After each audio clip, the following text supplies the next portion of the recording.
Гостивар и денеска ја живееше истата слика. По улиците може да се видат луѓе кои се помагаат меѓу себе. По двајца носат пакет вода за да си го леснат патот. Други туркаат колички полни со шишиња, а од продавниците постојано излегуваат купувачи со купена вода.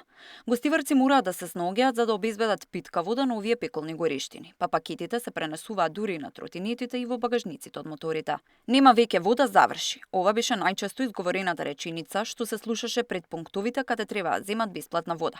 За време на денешната обиколка низ градот што ја направи Сител. Оние кои задоцнија си замина со празни раце. Граѓаните велат дека залихите брзо се трошат, нема доволно за сите и мораат постојано да купуваат нови количини. Иако во чешмите има техничка вода, стравот од бактерии во водоводниот систем се уште е присутен. Луѓето велат дека не се капат со водата, па флашираната вода купена од маркет ја затоплуваат за да одржуваат основна хигиена. Немаше, се завршија. Утре рекоа дека ќе имат. За денеска да. Сега значи останавте без вода? Па не без вода, али за пиење немаме. Сега ќе купувате? Па да, мора. А има доволно флаширана вода се носи? Па имат, во продавници има да се купит, да. А вака што ја носат таа што е бесплатна? Бога ми немаше, тука и прескака и пожарната и таму и таму се заврши. Нема толку прилив. Претходно имаше повеќе, им подостапно беше. Сега малце потешко. Не ја користиме водата, не е чиста, се плашиме, значи бактериолошки не е исправна.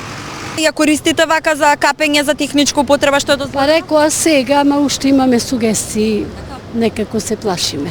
Да. Еве некои симптоми да не ви се појавиле, некоја иритација на кожа? Се немам избањано, не знам, со ова е топла. Знаете, Така, да. се вративме малку поназад со времето. Голема населбата.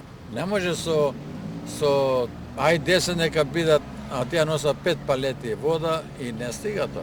Денеска од Министерството за здравство нема официјален пресек за тоа колку лица побарале лекарска помош поради последици од епидемијата.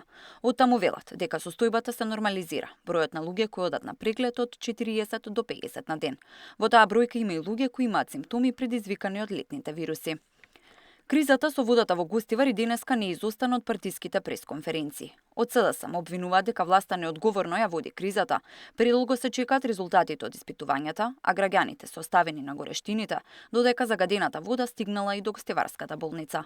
Министерот за здравство Сашо Клековски вчера соопшти дека официјалната анализа на водата за пиење во Гостивар ќе биде објавена дури на 20 август.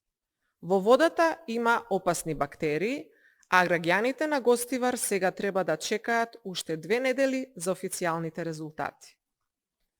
Тогаш, врз основа на кои резултати ја прогласија водата дека е технички исправна и може да се користи.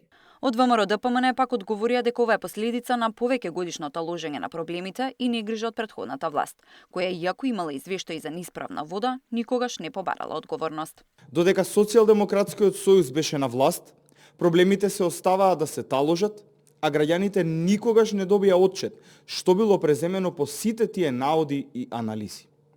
Денес истите тие луѓе се обидуваат да држат лекции за одговорност.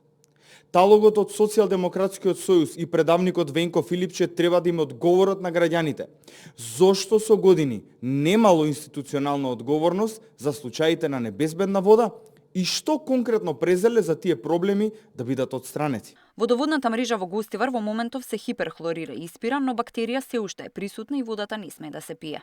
Забраната ќе остане на сила се додека не се добијат 3 последователни негативни резултати од контролните тестови. Тамара Дичевска, Сител телевизија.